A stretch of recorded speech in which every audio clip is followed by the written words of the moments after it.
ఆ కాంగ్రెస్ వాళ్ళని చూసి నేర్చుకోండి. అది కాంగ్రెస్ సీట్ కాదు, అది బీఆర్ఎస్ సీట్, తెలుసు కదా. మాగంటి గోపీనాథ్ గారు గెలిచిన సీట్ అది. కానీ కాంగ్రెస్ గెలిచింది. ఎట్లా గెలిచింది? కుట్రలు చేసినారు, బూత్ క్యాప్చరింగ్ చేసినారు, ఇంటింటికి డబ్బులు పంచినారు. గెలుపు టార్గెట్ పెట్టుకున్నారు, వాళ్ళు గెలిచినారు.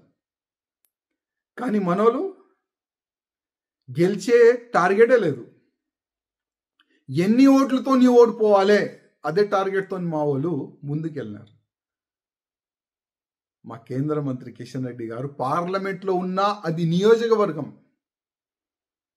ఈజీగా గెలవచ్చు. అది ఎలక్షన్ డిక్లేర్ అయిన తర్వాత, అంటే గోపీనాథ్ గారు చనిపోయిన తర్వాత ఆల్రెడీ తెలుసు కదా బై ఎలక్షన్ వస్తుందని.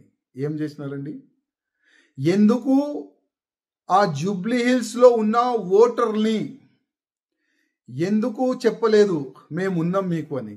మా బీజేపీకి ఓటు వేయండి, మాకు ఇవాళ గెలిపియండి, మాకు గెలిపిస్తే నెక్స్ట్ బీజేపీ గవర్నమెంట్ వస్తుంది. ప్రతిసారి చెప్తారు కదా అక్కడిక్కడ, బెస్ట్ బీజేపీ గవర్నమెంట్ వస్తుంది, బీజేపీ గవర్నమెంట్ వస్తుంది. నాకైతే ఇంకా 50 సంవత్సరాలు అయితే కనబడతలే బీజేపీ గవర్నమెంట్ వస్తుందని. ఈ విధంగా వెళ్తే ముందు, ఈ ముండితనంతో ముందుకెళ్తే బీజేపీ గవర్నమెంట్ ఇంకా 50 సంవత్సరాలు కూడా కష్టమే.